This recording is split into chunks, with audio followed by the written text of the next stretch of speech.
Yes, we are live now. Hello friends, this is Imanshi and welcome to Let's Learn. सभी good evening, नमस्कार, राम राम, सत श्री अकाल, अस्सलाम वालेकुम, what you feel connected with. Topic है learning disabilities और ना केवल सीटेट के लिए बल्कि सभी एग्जाम्स के लिए, टीचिंग एग्जाम्स के लिए ज़रूरी है। डिसलेक्सिया के बारे में क्वेश्चंस हैं, क्वेश्चंस लगभग सभी के बारे में। ADHD हो, कुछ चीज़ें ऐसी हैं जो यहाँ लिखी भी नहीं है ना। ADHD हो, आपका अफेजिया हो, डिसकैलकुलिया हो, डिस्ग्राफिया हो, autism spectrum disorder, learning disability, developmental disability, ये सब क्या है। और अगर हम सीटेट की बात करें तो इंक्लूसिव एजुकेशन है 5 नंबर का टॉपिक जिसके अंदर ये आता है। तो कुछ इंक्लूसिव एजुकेशन के भी क्वेश्चंस मैंने इंक्लूड किए हैं। तो समझते हैं कहानी। सारी लर्निंग डिसेबिलिटीज़ जो भी ज़रूरी क्वेश्चंस जिस तरह से पूछे जा सकते हैं वो सब इंक्लूड करने की कोशिश रही है। तो सभी टीचिंग एग्जाम्स के लिए आपको हेल्पफुल रहेगा। स्टार्ट करें कहानी। चलिए, बहुत बढ़िया। और अगेन हमारा टाइम थोड़ा आगे पीछे चल रहा है बट कोशिश रहेगी कि 9 o'clock कर पाएँ शुरू। लाइक शेयर सब्सक्राइब आप कर देंगे। ये जो आंसर्स के साथ क्वेश्चंस आपको विद PDF कहाँ मिल जाएंगे? टेलीग्राम चैनल पे। टेलीग्राम चैनल कहाँ मिलेगा? Let's learn squad.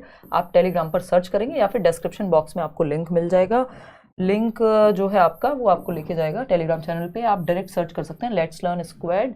और 9,29,000 या 30,000 मतलब टीचिंग एग्जाम्स क्या, वैसे भी in general one of the largest Telegram channels है।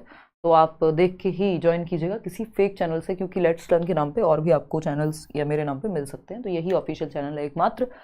इसके अलावा अगर हम बात करते हैं आपका सीटेट के बैच की, सीटेट के बैच में अच्छे से क्लासेस चल रही हैं। अगर आप एक ही जगह से सारे टीचर्स, सारे subjects, notes, previous year mock test सब कुछ एक ही साथ चाहिए आपको विद क्लासेस, तो वो सब आपको इसी बैच में मिल जाएगा। एकदम नॉमिनल सी फी है। आप करियरविल ऐप डाउनलोड करके वेबसाइट से एनरोल करेंगे तो एक्स्ट्रा डिस्काउंट मिल जाएगा।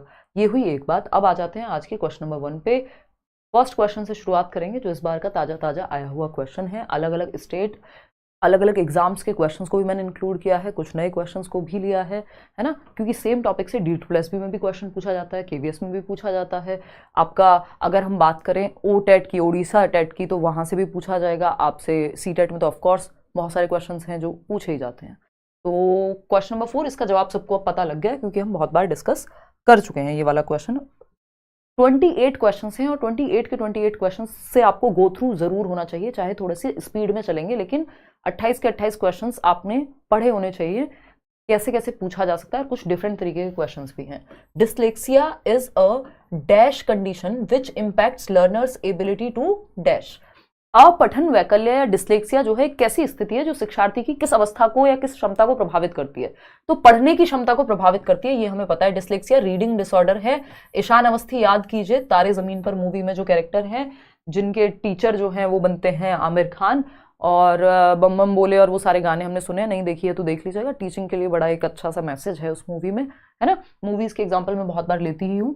रीडिंग की अगर हम बात करें, और रीडिंग में डिसेबिलिटी या रीडिंग में दिक्कत होने की वजह से कई बार लिखने में भी समस्या हो जाती है डिसलेक्सिक बच्चे को, तो ये भी हमें ध्यान रखना है। अगर रीडिंग का ऑप्शन ना हो तो राइटिंग के साथ भी हम जा सकते हैं। रीडिंग एंड राइटिंग दोनों में दिक्कत आ सकती है, ये एक बेसिक सी बात है। डिसलेक्सिया क्या है? एक न्यूरोलॉजिकल डिसऑर्डर है ना। न्यूरो डेवलपमेंटल डिसऑर्डर भी कह देते हैं इसको, कि कुछ हद तक इसमें हेरिडिटी भी जिम्मेदार है। कई बार कुछ फिक्स नहीं है, कुछ क्लियर नहीं है, हर केस में पता नहीं लग सकता, लेकिन हेरिडिटरी यानी जेनेटिक्स का भी रीजन हो सकता है, एनवायरमेंट का भी हो सकता है, डेवलपमेंटल, इसीलिए इसको न्यूरो डेवलपमेंटल हम कह रहे हैं, ठीक है ना। तो न्यूरोलॉजिकल यानी तांत्रिकीय जो है विकार कहेंगे इसको, और ध्वनियों को प्रतीकों के साथ जोड़ने में दिक्कत होती है। लिंक साउंड्स विद सिंबल्स यानी फोनोलॉजिकल कनेक्शन बनाने में, फोनोलॉजिकल अवेयरनेस में प्रॉब्लम होती है कि किस वर्ड, किस साउंड के साथ कौन सा वर्ड बन पाएगा। जैसे डिसलेक्सिक बच्चा 100 को वॉज लिख सकता है क्योंकि रिवर्स राइटिंग की इसमें दिक्कत हो सकती है। न्यूरोलॉजिकल डिसऑर्डर कैसे? ब्रेन में हो सकता है, जो आपको ए ऐसे दिखता है बच्चे को ऐसे दिखता हो जिसको डिसलेक्सिया है ना। आप बी ऐसे बनाते हैं, वो बी को ऐसे बना दे, है ना। डी और बी में बहुत दिक्कत होती थी बचपन में, जो थोड़ी सी नॉर्मल है। देखो ये कई बार क्या होता है, एक्वायर्ड भी होता है डिसलेक्सिया, और ज्यादातर केस में अगर हम बात करें तो वो न्यूरो डेवलपमेंटल प्रॉब्लम है जो जीवन पर्यंत रहता भी है। थोड़ा बहुत कम ज्यादा आप उसको कर सकते हैं, ऐसा नहीं है डिसलेक्सिया खत्म कर देंगे, क्योंकि जितने भी डेवलपमेंटल डिसऑर्डर्स हैं या न्यूरो डेवलपमेंटल की जब हम बात कर रहे हैं, कि जो पता चल जाता है हमें जैसे जैसे बच्चा बड़ा होता है, स्कूल में डेवलपमेंट के समय ही, शुरुआत के 10-12 साल से पहले ही जीवन के पता लग जाएगा। ऐसा नहीं है अचानक से कोई 25 साल में पता लगा कि डिसलेक्सिया है, ऐसा पॉसिबल नहीं है, ठीक है ना। तो ये कोई सेंसरी या कोऑर्डिनेट बॉडी मूवमेंट वाला नहीं है, चलने फिरने वाला नहीं है, वो डिस्प्रेक्सिया हो सकता है, ठीक है। फिजियोलॉजिकल है यानी शारीरिक है, शारीरिक तो नहीं बट ये सोशलाइज विद पीयर्स में ऑटिज्म आ सकता है। तो ये कुछ हैं जो अगर ऑप्शन कुछ और होता तो आंसर बन जाता। तो ये न्यूरोलॉजिकल प्रॉब्लम है जिसमें समस्या होती है साउंड्स को सिंबल्स के साथ जोड़ने में। जैसे सॉ, तो अब सॉ को SAW के साथ, साउंड को लेटर के साथ जोड़ने में दिक्कत होती है डिस्लेक्सिक बच्चे को, सितारा। ठीक है बात। चलिए फिर आगे बढ़ते हैं क्वेश्चन नंबर 2 पर। पढ़िए फटाफट से और जवाब दीजिए किसमें, पोल में। फटाफट से जवाब देंगे। क्वेश्चन नंबर 2 है, Alok shows the following behaviours holding head in an awkward position when reading, squinting and rubbing the eyes frequently, redness, swelling of eyes, confusing letters, these can be symptoms of potential what? आलोक नाम का एक बच्चा है जो निम्नलिखित व्यवहार दर्शाता है। निम्नलिखित व्यवहार क्या है? पढ़ते समय सिर को अजीब स्थिति में पकड़ना, आंखों को बार बार बंद कर रहा है, खोल रहा है, ऐसे खुजली कर रहा है, आंख लाल हो जा रही है, ठीक से देख नहीं पा रहा है। इसका मतलब बच्चे को देखने में समस्या है, विजुअल डिसऑर्डर है ना। कई बार बच्चा खड़े होकर देखेगा, बार बार क्लास में कोई बच्चा है जो खड़े होकर देख रहा है, बार बार कभी इधर देख रहा है, कभी टेढ़ा होकर देखने की कोशिश कर रहा है, यानी विजुअल प्रॉब्लम है बच्चे को। तो ऐसे बच्चे को या तो आप आगे बिठाइए और उसको सजेस्ट कीजिए कि वो आई टेस्ट कराए और पता लगे चाहे कि क्या समस्या है। पेरेंट टीचर मीटिंग में ये बात आप उसके पेरेंट्स के सामने भी रख सकते हैं। तो ये कोई ऑटिज्म नहीं है, क्योंकि ऐसा नहीं है कि वो कोई उसको सोशल कम्युनिकेशन में, बातचीत में दूसरों से समस्या हो रही है या वो बहुत अजीब सा व्यवहार कर रहा है, ऐसा कुछ यहाँ पे नहीं है। रेपिटेटिव बिहेवियर है, ऐसा भी नहीं है जो ऑटिज्म स्पेक्ट्रम डिसऑर्डर में होता है, जिसकी बात हम आगे करेंगे। कम्युनिकेशन डिसऑर्डर होता है, जैसे स्पीच डिसऑर्डर कई प्रकार के हो सकते हैं, जैसे ऑडिटरी प्रोसेसिंग डिसऑर्डर, APD बोलते हैं, कि सुन करके ठीक से प्रोसेस नहीं कर पाएगा बच्चा। या इसमें एक और चीज हम पढ़ते हैं डिस्फेजिया, यानी बच्चे को भाषा समझने में, डिस्फेजिया को हिंदी में भी डिस्फेजिया ही कहेंगे, तो बच्चे को भाषा समझने में दिक्कत होती है, कम्युनिकेट करने में, कॉम्प्रीहेंड करने में, सुन के समझने में दिक्कत होती है। तो ये कम्युनिकेशन डिसऑर्डर भी नहीं है, क्योंकि बातचीत की दिक्कत थोड़ी है, ये है विजुअल प्रॉब्लम, यानी दृष्टि संबंधी विकार है या समस्या है बच्चे को कोई। लैंग्वेज कॉम्प्रीहेंशन प्रॉब्लम, LPD जिसको हम कह देते हैं कि भाई लैंग्वेज प्रोसेसिंग डिसऑर्डर है, कि लैंग्वेज को प्रोसेस करने में दिक्कत है। इट्स नॉट अबाउट लैंग्वेज, यहां ये नहीं लिखा सिर्फ लैंग्वेज की दिक्कत है, लेटर्स की, नंबर्स की, कुछ भी हो सकती है। और बच्चे की आंखें वो बार बार मल रहा है या फिर वो खड़े होकर के देखने की कोशिश कर रहा है, लाल हो रही हैं आंखें, कभी इधर देख रहा है, कभी उधर देख रहा है ना। अब हम कब देखते हैं कि हम किताब को बिल्कुल पास लाके देख रहे हैं, दूर से देख रहे हैं, इसका मतलब विजुअल प्रॉब्लम है बच्चे को। तो दृष्टि बाध्यता हो सकती है किसी भी प्रकार में, या उसकी आईसाइट वीक हो सकती है, जिसका उसे अभी पता ना हो। क्वेश्चन नंबर 3 देखिएगा। भाई जब हम चश्मा लगाने जाते हैं उससे पहले भी तो हमें ये सब समस्याएं होती है ना। जिनको नंबर है वो ये बात जानते हैं, मुझे नंबर नहीं है। कई लोग ये कहते हैं कि आप कहीं भी जाते हो, व्लॉग में दिखते हो तो चश्मा क्यों हटा देते हो। तो ये चश्मा जो है नंबर का नहीं है, ये दिखावटी चश्मा है। मतलब दिखावटी नहीं है बट ये लाइट्स को थोड़ा सा ईजी बना देता है, लाइट्स में ब्लू कट जिसको बोल देते हैं। तो मुझे पता नहीं, या तो ये क्या कहते हैं उसको, जो वो होता है ना दवाई वाला, प्लेसिबो है, या तो मेरे दिमाग में ये प्लेसिबो इफेक्ट है कि मुझे लगता है कि लाइट मेरी आंखों को कम इम्पैक्ट डालती है जब मैं चश्मा लगाती हूँ, या तो ये सच में करता है। बट स्टूडियो में बिना चश्मे के मेरे से रहा नहीं जाता, और वैसे कभी जरूरत नहीं पड़ती है ना, एकदम 6/6 ठीक है आंखें। तो ये रीजन है। The term myopia is associated with which category of children. Myopia शब्द किस श्रेणी के बच्चों से संबंधित है? ये 2018 में OTET में पूछा जा चुका है। तो ऐसा नहीं आप ये सोचें कि ये कैसा क्वेश्चन है, बिल्कुल पूछा जा सकता है ना। बच्चे की जो इंक्लूसिव एजुकेशन है या लर्निंग डिसेबिलिटीज हैं उसी के आसपास की बात है। ठीक, तो अगर हम देखें myopia is associated with which category of children, mentally retarded. Mentally retarded हम उन बच्चों को कहेंगे जिनका मानसिक स्तर जो है वो नॉर्मल से नीचे है ना। 25 IQ है किसी का, 50 IQ है, MR भी 3 तरीके के होते हैं। तो ये मेंटली रिटार्डेड नहीं है, बच्चा मानसिक रूप से पीछे नहीं है। मायोपिया किससे संबंधित होता है? हियरिंग इंपेयर्ड नहीं, सुनने में भी दिक्कत नहीं है, ये कोई सुनने की समस्या नहीं है। मायोपिया होता है विजन में, यानी देखने में समस्या, यानी विजुअली इंपेयर्ड है बच्चा, दृष्टि बाधित है बच्चा, है ना। मायोपिया को क्या कहते हैं हम? नियर साइटेडनेस कहते हैं। नियर साइटेडनेस, नियर साइटेडनेस में क्या होगा? पास का तो सही दिखता है, दूर का देखने में समस्या होती है ना। तो इसके बहुत सारे रीजन हो सकते हैं, जेनेटिक भी हो सकता है, एनवायरमेंटल रीजन भी हो सकते हैं कि किस तरह का एनवायरमेंट रहा है, हम ठीक से वो एक सही डिस्टेंस पे कई बार नहीं पढ़ते। ओवर यूज ऑफ स्क्रीन हो सकता है, जैसे आजकल हम बच्चों को देखते हैं कि फोन में या स्क्रीन का यूज बहुत ज्यादा हो गया है, या अगर आपने ओपन एनवायरमेंट बच्चों को खेलने कूदने का मौका ही नहीं दिया नेचुरल एनवायरमेंट में, तब भी उसकी आईसाइट में समस्या आ सकती है बड़े होकर के। अगर बचपन में एक सही एनवायरमेंट तो चाहिए ना। तो ये नियर साइटेडनेस, या कहते हैं ना हम कि दूर की नजर कमजोर है, तो नियर साइटेडनेस में, ये मायोपिया में ऐसा होगा। तो विजुअली इंपेयर्ड बच्चा है, मायोपिया जो है विजन से संबंधित है, देखने से संबंधित है। ऑप्शन 3 सही हो गया। क्वेश्चन नंबर 4 देखिएगा फटाफट से। नीता एक बच्ची है। Neeta always forgets to add the carry over digit while doing additions, this is a feature of. Neeta एक बच्ची है, मान लीजिए हम 27 में से 9 को घटा रहे हैं, ठीक है जी। तो हमें क्या करना पड़ेगा, कैरी लेना पड़ेगा यहाँ पे, क्योंकि 7 में से 9 नहीं घटा सकते, तो वो जो हम कहते थे ना हासिल का 1 लेना पड़ेगा हमें, है ना। तो 17 में से 9 घटाएंगे, ठीक है जी। तो फिर हम 8 बचेगा, वो सारी कहानी है, हम जानते ही हैं। तो ये जो एक बच्ची है नीता, जिसको वो हमेशा भूल जाती है कैरी ओवर डिजिट को काउंट करना, या तो एडिशन में, यहां मैंने सब्ट्रैक्शन का बता दिया, एडिशन में भी सेम चीज होगी कि 9 और 7 जो है आपके 16 हो जाएंगे, और हासिल का 1 चला जाएगा, हम यहां ऊपर लिख लेते थे, और 2 और 1 3 हो जाएगा, लिखते थे ना ऐसे। आज मुझे याद ही नहीं आ रहा था हिंदी में क्या कहते थे इसको, हासिल कहते थे। तो नीता हमेशा जोड़ घटा करते समय हासिल अंक जोड़ना भूल जाती है, वो भूल ही जाती है कि ये 1 जो है हासिल का लिया था या कैरी ऑन किया था, ठीक है। तो ये किससे संबंधित समस्या है, मैथमेटिक्स से संबंधित समस्या है। जब मैथमेटिकल कैलकुलेशन करने में समस्या हो बच्चे को, दैट मीन्स डिसकैलकुलिया है। डिस का मतलब ये डिफिकल्टी, ये जो वर्ड है डिस, इसका मतलब है डिफिकल्टी। तो difficulty in calculation is known as dyscalculia, यानी गणना करने में जब समस्या है तो गणन संबंधी विकार कहते हैं इसको, डिसकैलकुलिया को। मैथ्स में जोड़ना घटाना कैलकुलेट करने में दिक्कत बच्चे को आ रही है, सिंपल बात है। डिस्प्रैक्सिया क्या है, डिस्प्रैक्सिया है मोटर स्किल्स से संबंधित। मोटर स्किल्स क्या होती हैं, पेन पकड़ के लिखने में समस्या हो सकती है क्योंकि वो कोऑर्डिनेट नहीं कर पाता, है ना। मोटर एक्शंस जो है उसके गतिक कौशल जो है ग्रॉस और फाइन। डिसलेक्सिया आपको पता ही है, रीडिंग डिसऑर्डर है। डिस्ग्राफिया क्या है, राइटिंग में दिक्कत हो सकती है बच्चे को। अच्छा, डिस्प्रैक्सिया के कारण भी कई बार लिखने में दिक्कत हो सकती है, क्योंकि चलने फिरने, टाई बांधने, बटन लगाने में डिस्प्रैक्सिया में समस्या हो सकती है। और पेन पकड़ना भी एक तरह से एक मोटर स्किल ही है, फाइन मोटर स्किल्स में आता है। तो अगर डिस्ग्राफिया ऑप्शन में ना हो और लिखने की समस्या की बात करें तो डिस्प्रैक्सिया को आप राइट लगा सकते हैं, ठीक है ना, इतनी बात। तो यहां पे डिसकैलकुलिया हो गया आंसर। आगे बढ़ेंगे, नेक्स्ट क्वेश्चन पे चलेंगे भाई। नेक्स्ट क्वेश्चन क्या है, question number 5। Learning disability is caused due to which factors, यानी जो अधिगम अक्षमता है, सीखने की अक्षमता है, वो किस फैक्टर से हो सकती है। हेरिडेटरी फैक्टर से, यानी आनुवांशिकता, कोई जेनेटिक कोडिंग में कुछ दिक्कत हो तो बच्चे को कोई लर्निंग डिसेबिलिटी हो सकती है ना। ऑटिज्म की अगर हम बात करें, हालांकि वो डेवलपमेंटल डिसेबिलिटी है, या फिर अगर हम बात करें डिसलेक्सिया की भी, तो उसमें भी कुछ हद तक जेनेटिक एस्पेक्ट भी हो सकता है। फिजियोलॉजिकल तो जेनेटिक या हेरिडिटरी फैक्टर हो सकता है ना। फिजियोलॉजिकल फैक्टर्स, शारीरिक विकार, कोई अंग ही ठीक से डेवलप नहीं हुआ उसकी वजह से दिक्कत है, तो ये भी हो सकता है। एनवायरमेंटल फैक्टर, एनवायरमेंट में भी न्यूट्रिशन से लेके बहुत सारी चीजें हो सकती हैं जिसकी वजह से कुछ एक डिसेबिलिटी क्रिएट हो जाए। अलग अलग तरह की डिसेबिलिटीज हैं।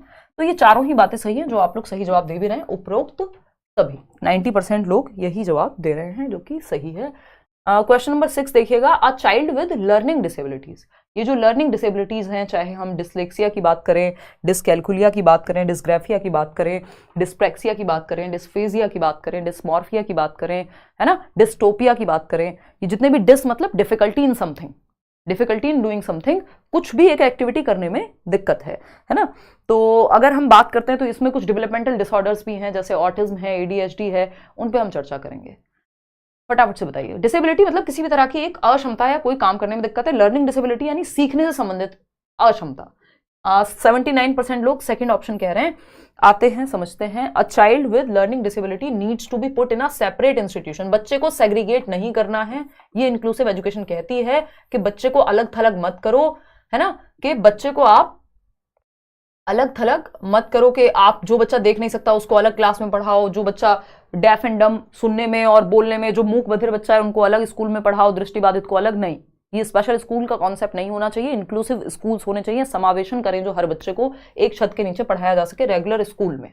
तो एक अलग से संस्थान बना दीजिए, मुख्य धारा में मत पढ़ाइए, नहीं मेन स्ट्रीम में पढ़ाइए। Has a right to study in the regular school where there are special provisions for him, एक बच्चा जिसको कोई भी लर्निंग डिसेबिलिटी है उसको भी एक नियमित रेगुलर स्कूल में पढ़ने की आजादी है, जैसे बाकी बच्चे पढ़ रहे हैं, बशर्ते बस आपको कुछ प्रोविजंस करने होंगे कि अगर एक बच्चा है जिसको देखने में समस्या है तो उसके लिए यू टाइप का या सर्कल टाइप की सिटिंग अरेंजमेंट आप कर दीजिए, जिसमें वो सेंटर में हो, ताकि वो टीचर को, क्लास को, लिखे हुए को बोर्ड पर देख पाए। किसी को सुनने में दिक्कत है तो आप उसको आगे बिठा सकते हैं, है ना, या मशीन्स का प्रयोग कर सकते हैं, है ना। किसी को हकलाना तुतलाना इस तरह की दिक्कत है, आप उसको लैब में ले जा सकते हैं, लैंग्वेज लैब में, जहां उसको उस तरह की प्रैक्टिस या सही संसाधनों का प्रयोग करके वो बेटर हो सके। तो आपको स्पेशल प्रोविजन करने हैं नॉर्मल स्कूल में, स्पेशल स्कूल में नहीं भेजना है, नॉर्मल स्कूल में स्पेशल प्रोविजन। थर्ड ऑप्शन है should be given vocational education but should not be taught science and writing skill. देखिए लर्निंग डिसेबिलिटी कोई मेंटल डिसेबिलिटी नहीं है, यहाँ पे कॉग्निटिव डिसेबिलिटी नहीं है ये कि संज्ञान की कमी है, आईक्यू की कमी है, ऐसा नहीं है कि मेंटली रिटार्डेड बच्चा है तो हम उसको कहते हैं वोकेशनल एजुकेशन दे दो कि कुछ सीख जाए, अपना काम चल जाए। लेकिन यहाँ पे इंटेलिजेंस की कमी नहीं है बच्चे में, एवरेज और अबव एवरेज बच्चे को भी ये आपका लर्निंग डिसेबिलिटी डिसलेक्सिया वगैरह हो सकता है। तो यहाँ पे हमारा ये कहना गलत होगा कि इसको सिर्फ वोकेशनल एजुकेशन दे दो कि कुछ चरखा सिखा दो, कोई और काम सिखा दो जिससे काम चल जाए, है ना। ऑप्शन नंबर 4 देखिएगा, needs to be dealt with severely and punished harshly for this mistake. देखो बच्चे को पनिश करना ये सब तो वैसे ही नेगेटिव ऑप्शन हो जाते हैं, तो सिर्फ सेकंड ऑप्शन ही यहाँ सही है कि सीखने की अक्षमता वाले बच्चे को नियमित स्कूल में पढ़ाना है। और ये जो लर्निंग डिसेबिलिटी वर्ड है, भाई डिसेबिलिटी मतलब करने में, कोई भी काम करने में समस्या है बच्चे को, है ना। जब हम एलडीज की बात करते हैं, है ना, लर्निंग डिसेबिलिटी की बात करते हैं, सीखने से संबंधित अक्षमता की बात करते हैं, यानी स्कूल में सीखने में समस्या हो रही है बच्चे को, तो ये जो लर्निंग डिसेबिलिटी शब्द है 1960s में सैमुअल किर्क नाम के व्यक्ति ने इसको इंट्रोड्यूस किया था। सैमुअल किर्क, ये पूछा जा चुका है किसी एग्जाम में, सैमुअल किर्क, ठीक है। खैर सीखने में अक्षमता हो रही है बच्चे को, अब इसमें जरूरी नहीं है कि उसकी आईक्यू में कमी है, ठीक है, वो कॉग्निटिव डिसेबिलिटीज में आ जाता है कि जब बच्चे के आईक्यू में कुछ दिक्कत है, यानी उसकी मेंटल एबिलिटी कम है, ठीक है ना। कई प्रकार की अक्षमता है, जैसे इंटेलेक्चुअल डिसेबिलिटी या कॉग्निटिव डिसेबिलिटी, बौद्धिक अक्षमता कह देते हैं कि बच्चे के संज्ञान में या आईक्यू के स्तर में कमी है, ये वो वाली डिसेबिलिटीज नहीं है। इसमें कुछ स्पेसिफिक डिसेबिलिटीज आती हैं जो लिखने में, पढ़ने में, समझने में, क्योंकि उसकी ब्रेन की वायरिंग न्यूरोलॉजिकली डिफरेंट है, मैंने कहा डिफरेंट है, कम नहीं है, तो वो भी सीख सकता है, बस आपको स्पेशल प्रोविजन लेकर के आने क्लासरूम में, ठीक है। बात लाइक शेयर आप लोग कर रहे होंगे, मैं खुद भूल जाती हूँ ये सब बातें कहना, अब फिर भी शुरुआत में आपको बता दिया जाता है। आरूज इंटेलिजेंस टेस्ट, आरू एक बच्ची है, उसका intelligence test indicates that she is average to above average intelligent, यानी उसका जो आईक्यू है, उसका जो इंटेलिजेंस टेस्ट है वो बताता है कि बच्ची औसत या औसत से अधिक, यानी 90 से 110 या 110 से 120 के बीच में भी उसका आईक्यू हो सकता है। एवरेज बच्चे का आईक्यू होता है 90 से 110, तो इतना तो उसका है ही, और अबव एवरेज के अराउंड ही है, वो थोड़ा एवरेज से ऊपर ही है, ठीक। However her grades in reading, spelling, social sciences and science are very low. लेकिन फिर भी बच्ची के जो ग्रेड्स हैं, जो नंबर हैं, वो पढ़ने में स्पेलिंग मिस्टेक्स उसकी बहुत होती है, पढ़ने में दिक्कत है उसको, सोशल साइंसेज जो कि पढ़ने और लिखने का विषय है उसमें दिक्कत आती है, साइंस में भी कई बार दिक्कत आती है, इन्हीं सब चीजों की वजह से। Her maths grades are quite high and her writing skills are adequate, लिख ठीक लेती है, मैथ्स में भी ठीक है स्थिति, बस पढ़ने और स्पेलिंग रिलेटेड, लैंग्वेज रिलेटेड चीजों में प्रॉब्लम आती है। तो जो ये पारुल है या जो भी आरू नाम है मान लीजिए बच्ची का, तो आरू को क्या समस्या है ये पूछा है। डिसकैलकुलिया है, जब कैलकुलेशन में तो दिक्कत नहीं है, मैथ्स तो परफेक्ट है। डिसग्राफिया है, हाँ लिखने में दिक्कत होती है लेकिन रीडिंग में भी दिक्कत है, तो लिखने में सब जगह दिक्कत होती तो फिर मैथ्स में भी गलत लिखती वो, तो ये तो नहीं हो सकता। Dyslexia is the right word. यहाँ पे डिस्फेजिया जो है लैंग्वेज को प्रोसेस करने का डिसऑर्डर है, भाषा समझ में नहीं आ रही लेकिन बाकी सब्जेक्ट्स की तो आ रही है उसे, तो ये डिसलेक्सिया हो जाएगा यहाँ पे, सिंपल थर्ड ऑप्शन। आगे बढ़ेंगे नेक्स्ट क्वेश्चन पे। नेक्स्ट क्वेश्चन क्या है? क्वेश्चन नंबर है 8। देखिएगा एक बार क्वेश्चन नंबर 8 क्या कहता है। In the following question there are 2 statements regarding autism. Autism के बारे में निम्नलिखित प्रश्न में 2 कथन दिए गए हैं, है ना। तो फटाफट से बताइएगा कि क्या है क्वेश्चन, मतलब क्या है इसका जवाब। पहला ऑप्शन है autism is a developmental disability. अगर मैं गलत नहीं हूं तो ये डीट प्लस भी पीआरटी में पूछा जा चुका है क्वेश्चन। तो कुछ टॉपिक ऐसे हैं जिनमें आपको सेग्रीगेट नहीं करना कौन से एग्जाम का क्वेश्चन है, क्योंकि इस तरह के क्वेश्चन स्टेटमेंट वाले आपके यहाँ अभी भी पूछे जा रहे हैं, सीटेट में भी पूछे जा रहे हैं, लगभग हर जगह पूछे जा रहे हैं। आजकल पहले से थोड़ा सा पैटर्न सब जगह चेंज हुआ है, ठीक है ना। तो देखते हैं यहाँ पे पहला ऑप्शन है autism is a developmental disability, यानी जीवन के शुरुआत में डेवलपमेंट के समय ही पता चल जाता है विकासात्मक दिव्यांगता है। 6, 7, 10 साल के आसपास, 12 साल से पहले मतलब चाइल्डहुड के समय पे ही पता लग जाएगा। बात तो सही है, ऑटिज्म डेवलपमेंटल डिसेबिलिटी है। याद कीजिए माय नेम इज खान, तो my name is Khan movie में जो शाहरुख खान है वो ऑटिस्टिक हैं, है ना, और बचपन से ही आइडिया लग जाता है उनको देख करके। तो ऑटिज्म होता बचपन से ही, कई बार पकड़ने में दिक्कत हो सकती है, मतलब समझने में दिक्कत हो सकती है। तो ऑटिज्म एक डेवलपमेंटल डिसऑर्डर है, ठीक है, यानी विकास के समय से ही पता लग जाएगा, ऐसा नहीं है बाद में होने वाली कोई दिक्कत है ना। Autism affects people differently and to varying degrees. Autism लोगों को अलग अलग और अलग डिग्री तक प्रभावित कर सकता है, यानी किसी में किसी चीज को लेकर के दिक्कत हो सकती है, किसी और व्यक्ति में किसी और चीज को लेकर, क्योंकि ऑटिज्म एक अपने आप में बहुत ही बड़ा वेरिड स्पेक्ट्रम है, एक छाता है। ASD बोलते हैं इसलिए इसको, ऑटिज्म स्पेक्ट्रम डिसऑर्डर के, यानी एक अम्ब्रेला टर्म है, बहुत सारे डिसऑर्डर्स इसके अंदर आते हैं, चाहे वो ADHD हो, चाहे वो एंजाइटी हो, चाहे वो OCD हो, बहुत सारे ऐसे डिसऑर्डर्स हैं जो आपको पढ़ने की सच जरूरत नहीं है। OCD बोले तो ऑब्सेसिव कंपल्सिव डिसऑर्डर, कहीं पूछ लिया था तो मैं आपको बता देती हूँ, ठीक है। तो दोनों ही बातें सही हैं, both A and B are true, कि दोनों A और B सत्य हैं, कि अलग अलग लोगों में अलग अलग डिग्री तक प्रभावित कर सकता है। और इसमें बच्चा क्या है, रेपिटेटिव यानी स्टीरियोटिपिकल एक्शंस, बार बार सेम एक्शन करेगा। वो शाहरुख खान याद कीजिए आप, माय नेम इज खान में, है ना, रिपीट करेगा शब्दों को। अपनी जो सोशल सराउंडिंग है उसकी कम्युनिकेशन में दिक्कत आती है, बहुत ज्यादा सोशलाइज नहीं करता, लोगों से घुलना मिलना पसंद नहीं करता, अपनी सराउंडिंग में ज्यादा चेंजेस अगर हो जाए तो उसको दिक्कत होती है। तो ये सारी समस्याएं ऑटिज्म में आती हैं। चलिए खैर क्वेश्चन नंबर 9 पर चलते हैं। रोमियो इज अ बॉय, है ना, इसको हमने बनाया है रोमियो को। Romeo is a boy with a hearing impairment. Romeo एक बच्चा जिसको सुनने में दिक्कत है ना, श्रवण दोष है। सोनियो इज अ नॉर्मल बॉय। ये रोमियो और सोनियो हमारे द्वारा ही बनाए गए हैं, निशा हंस रही है इस पे, है ना। मेरा मन तो किया सुजुका और नोबिता डालूं, बट फिर मुझे लगा यहाँ पे ज्यादा सीरियस बात चल रही है, ऐसी हंसी मजाक की बातें नहीं करनी चाहिए। Romeo is a boy with a hearing impairment. Sonio is a normal boy. Both get enrolled into the same school. Same school में चले जाते हैं सोनियो और Romeo. What do we call such types of schools? जहां पे Romeo जिसको एक सुनने में दिक्कत है, एक सुनने में अक्षमता वाला बच्चा है रोमियो, और सोनियो जो कि एक नॉर्मल बच्चा है जिसको सुनने में या कोई लर्निंग डिसेबिलिटी है सच नहीं है, दोनों एक स्कूल में जाते हैं। तो आपको बताना है कि हम ऐसे स्कूल्स को क्या कहेंगे जहां रोमियो भी है और सोनियो भी है, यानी जिसको एक बच्चा जो जिसको डिसेबिलिटी है कोई, और एक बच्चा जो नॉर्मल बच्चा है जिसको डिसेबिलिटी नहीं है। फटाफट से बताइए, फिर हम आगे बढ़ेंगे। कोई कह रहा है 46 लाख की सब्सक्राइबर की शुभकामनाएं आपको, 5 मिलियन में आपसे पार्टी लेने आऊंगा। ठीक है, कर लेंगे भाई 5 मिलियन की पार्टी। बाकी ये सब मोह माया से मैं बहुत दूर हो चुकी हूँ, है ना। अब आप देखते हैं काफ़ी कम भी एक्टिव रहती हूँ कई बार एट टाइम्स। तो बहुत साल हो गए यार, 8 साल हो गए यूट्यूब, इस साल 8 साल हो जाएंगे। बट अच्छा लगता है ऑफकोर्स, ये टीचिंग में इतना बड़ा नंबर एग्जिस्ट करता है, ये आप लोगों ने ही सपोर्ट करके लेट्स लर्न के द्वारा बताया है। अदरवाइज मुझे खुद नहीं पता था कि 46 लाख लोग टीचिंग में हो सकते हैं, प्योर टीचिंग चैनल में, जहाँ हमने कभी कोई ऐसा वीडियो ऐसा सच नहीं बनाया जिसमें कोई और एग्जाम की हम बात कर रहे हैं। तो ये सेलिब्रेशन के लायक बात है, बट कर लेंगे, 5 मिलियन पे करेंगे, डोंट वरी।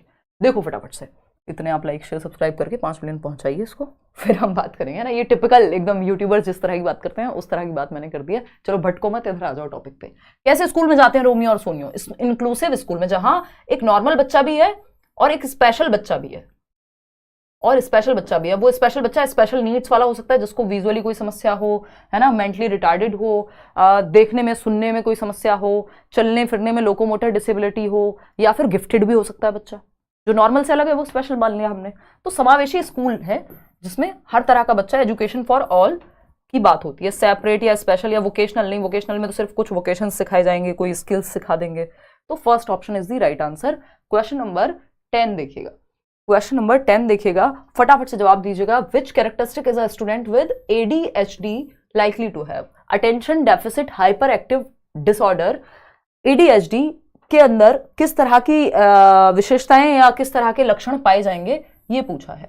निम्नलिखित में से अवधान कमी अति सक्रियता व्युत्क्रम, जो आप कहना चाहें ADHD वाले बच्चा किस तरह की विशेषता दर्शाता है, आपको पहचानना है। पहला ऑप्शन है tendency to sit and do work quietly, बैठकर चुपचाप काम करने की प्रवृत्ति, जिसकी अटेंशन में ही डेफिसिट है, जिसके अवधान में ही कमी है और अति सक्रियता है, हाइपर एक्टिव है, वो शांति से बैठ के काम नहीं कर पाएगा। तो ये तो हो गया गलत। Tendency to get distracted easily, ये बात एकदम सही है कि आसानी से विचलित होने की प्रवृत्ति, उछलता कूदता रहता है ना, इधर से उधर उधर से इधर, कभी बैठेगा कभी उठेगा, कभी ये क्वेश्चन, मतलब डिस्टर्बेंस रहेगा, हाइपर एक्टिविटी है ना, अटेंशन में कमी है, ध्यान लगा ही नहीं पाता ज्यादा देर तक एक जगह पे। तो ऐसे बच्चों के लिए हम मान लो 30 मिनट का कोई टास्क है तो उसको 5-5 मिनट के 6 टास्क में डिवाइड कर देते हैं, ताकि वो थोड़ी थोड़ी देर ध्यान लगा पाए। एक बड़ा लंबा टास्क नहीं देते उसको, ये नहीं कहेंगे 3 घंटे बैठ जाओ, उठना भी मत।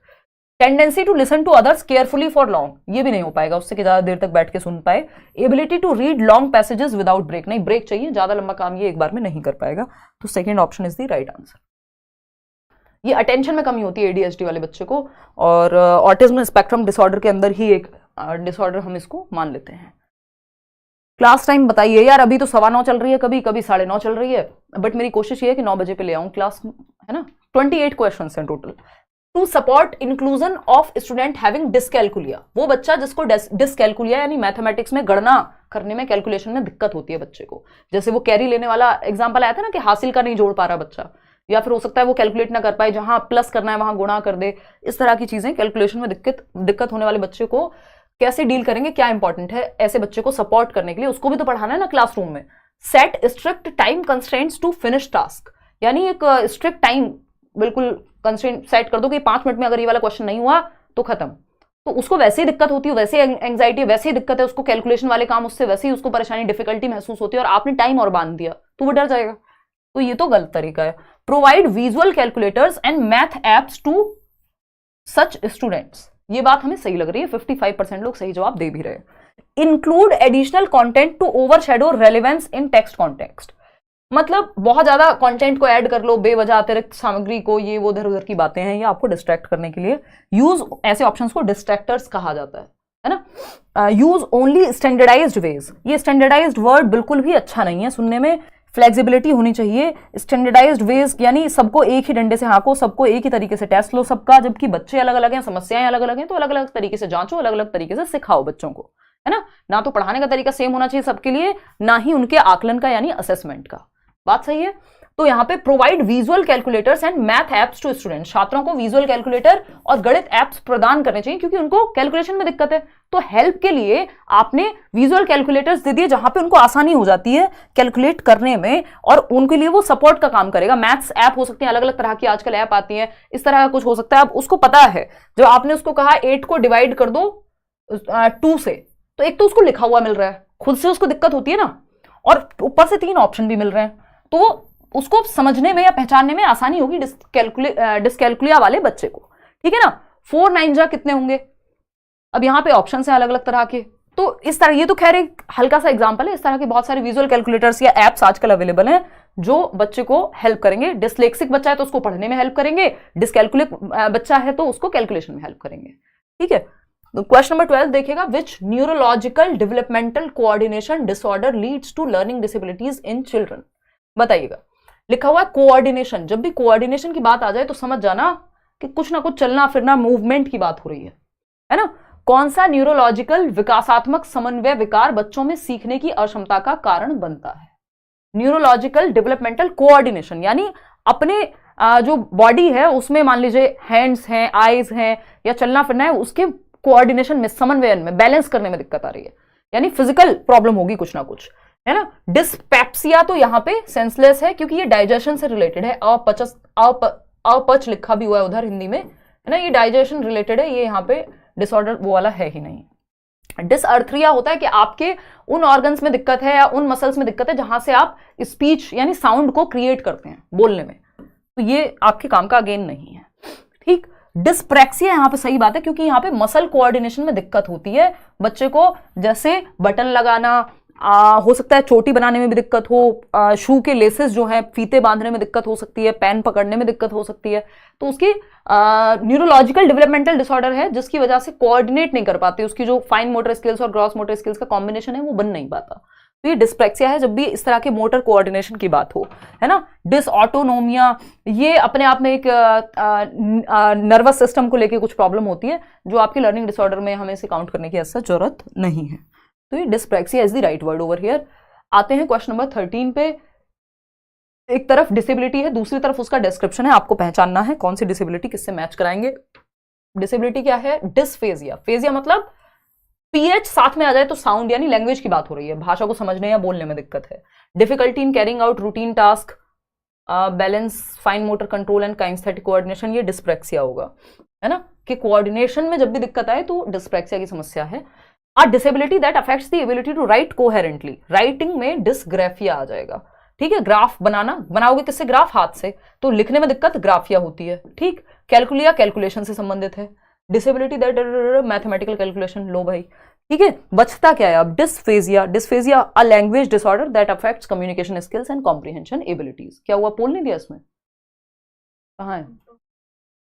अच्छा, तो रिफ्रेश कर लो इसको। कोई नहीं, बफरिंग है यहां से, देखना एक बार। अब यहां पे सिंपल है बात कि डिस्फेजिया फोर्थ, यानी ए का फोर्थ दो जगह पे अवेलेबल है हमारे लिए, है ना। इन दोनों को हटा देंगे क्योंकि यहाँ ए का थर्ड है, यहाँ ए का फर्स्ट है, तो ये तो ऑप्शन ही हट गया। ये सिंपल तरीका एलिमिनेशन मेथड है जो हम बहुत बार डिस्कस करते हैं। फिर आता है डिस्प्रेक्सिया फर्स्ट से संबंधित है, difficulty in carrying out routine, तो ये हो गया बी का फर्स्ट, यहाँ बी का थर्ड दिया हुआ है, तो ए की ऑप्शन बचता है, आगे चेक करने की भी जरूरत नहीं है, बट फिर भी कर लेते हैं। सी का थर्ड यानी डिस्कैलकुलिया का थर्ड, ठीक है। डिस्कैलकुलिया क्या, कैलकुलेशन में दिक्कत, डिस्ग्राफिया है लिखने में दिक्कत, जो कि सेकंड ऑप्शन में दिया ही हुआ है, राइट कोहेरेंटली, ठीक है। तो A option is the right answer over here. Simple बात, नो बकवास, सही कह रहे हैं आप 90% लोग। क्वेश्चन नंबर 14 देखिएगा, क्या कहता है क्वेश्चन नंबर 14, ये कहता है which of the following is not the characteristic of learning disabled children. निम्नलिखित में से कौन सी सीखने में अक्षम बच्चों की विशेषता नहीं है, यानी कौन सा बच्चा लर्निंग डिसेबल्ड नहीं होगा, उनके बारे में उनके लक्षण नहीं है। परसेप्चुअल इफेक्टिवनेस यानी अवधारणात्मक प्रभावशीलता, ये भी कहीं ना कहीं पूछा जा चुका है क्वेश्चन, है ना। इमोशनल इंस्टेबिलिटी यानी भावनात्मक रूप से अस्थिरता, डिसऑर्डर ऑफ अटेंशन ध्यान ना लगा पाना यानी एडीएचडी हो सकता है, इम्पल्सिविटी में भी एडीएचडी की समस्या आती है ना। इमोशनल इंस्टेबिलिटी कई सारे ऐसे, चाहे वो एडीएचडी हो चाहे वो आपका फिर ऑटिज्म हो, यानी इमोशनली स्टेबल नहीं है, बहुत हद तक बच्चा ऐसा हो सकता है, तो ये भी लक्षण है। लेकिन परसेप्चुअल इफेक्टिवनेस अवधारणात्मक प्रभावशीलता, यानी वो ठीक से परसीव कर रहा है सब कुछ, तो ठीक से परसीव करने में दिक्कत कहाँ, डिस्कैलकुलिया में है, डिसलेक्सिया में है, कि वो लेटर्स का जो परसेप्शन उसके दिमाग में क्रिएट हो रहा है, हमारी सेंसेस से हमारा ब्रेन जो इंफॉर्मेशन लेके एक इमेज क्रिएट करता है, उसको हम कहते हैं परसेप्शन, ठीक है। तो परसेप्चुअल इफेक्टिवनेस यानी परसीव करने में दिक्कत नहीं है, इफेक्टिवली वो परसीव कर पाता है, चीजों को समझ पाता है, विजुअली दिमाग में क्रिएट कर पाता है, तो पढ़ने लिखने सब कुछ ठीक होगा, तो ये लक्षण नहीं है। तो first option is the right answer, क्योंकि नॉट पूछा था हमसे। आगे बढ़ेंगे क्वेश्चन नंबर 15 पर, what is the most heavily associated characteristic of bipolar disorder among children.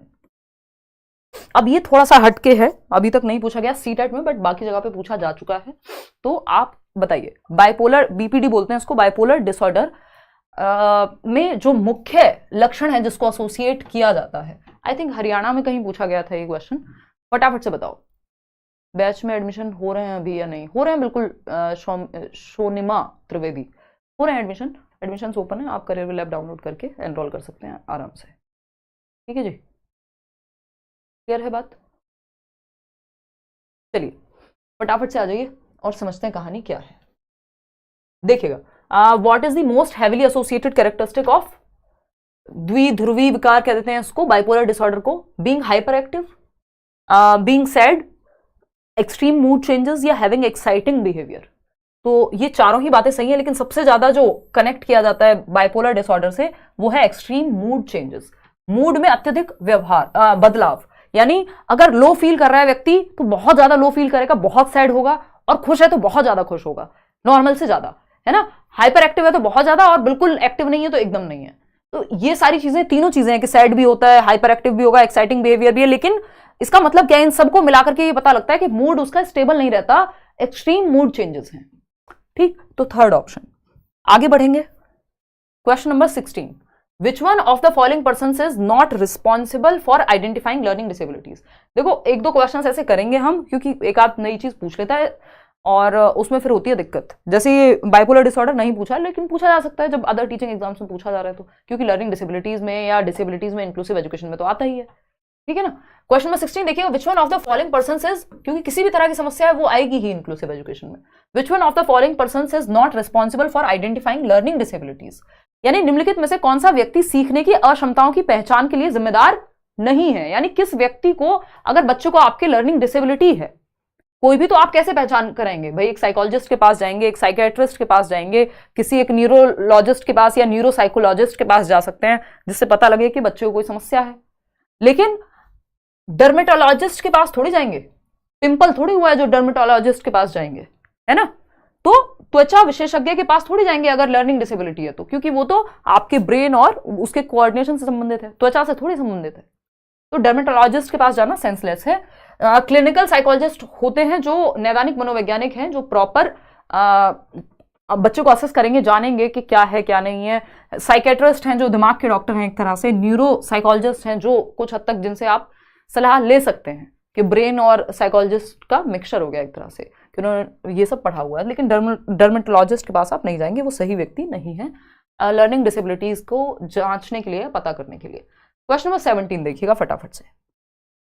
Which of the following is an important and known cause of cognitive disabilities, यानी निम्नलिखित में से कौन सा संज्ञानात्मक दिव्यांगताओं का एक महत्वपूर्ण और ज्ञात कारण है। देखिए कुछ 6 टाइप हैं ओवरऑल डिसेबिलिटीज के, जिसमें कॉग्निटिव डिसेबिलिटी यानी intellectual disability, visual disability, hearing impaired बच्चे, है ना, और भी इस तरह के 3 और फिजिकल डिसेबिलिटी है, और 2 बचते हैं, फटाफट से बताओ।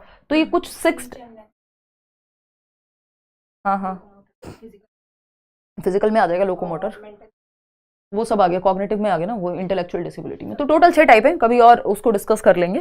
तो जैसे कि अभी हम किसकी बात कर रहे हैं यहाँ पे, कॉग्निटिव डिसेबिलिटीज की, यानी संज्ञानात्मक, 2 याद नहीं आ रहे हैं अभी, संज्ञानात्मक दिव्यांगता की। विकलांगता भी हम यूज नहीं करते हैं वर्ड, बट ये ट्रांसलेशन में अपने आप उठा लेता है।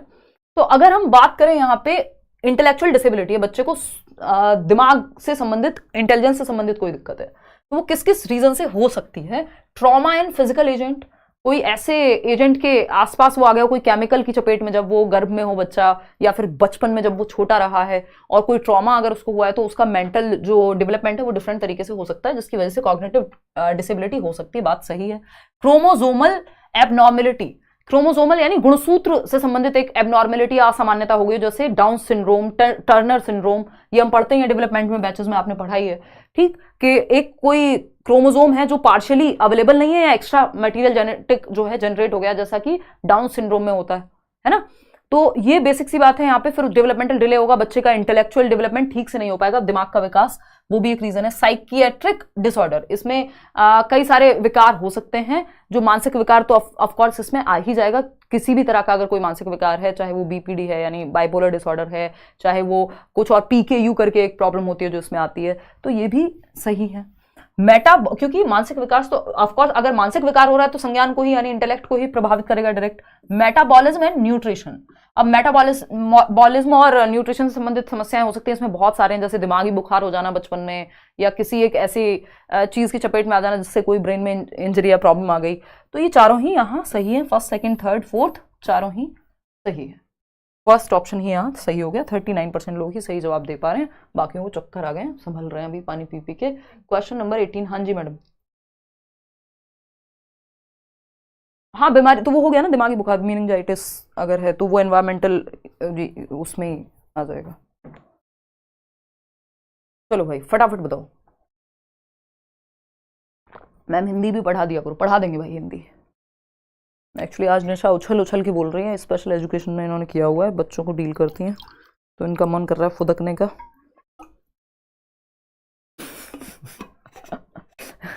आप ये मत समझिएगा मैं 2 लोग यहाँ लेके बैठती हूँ जो मुझे बताते रहते हैं पीछे से कि क्या बोलना है क्या नहीं। ये चर्चा हो रही है, और चर्चा होती है तो बढ़िया रहता है थोड़ा सा, है ना।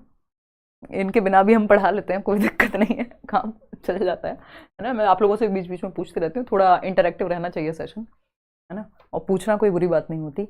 और निशा के सहारे जीवन चल रहा है देखो।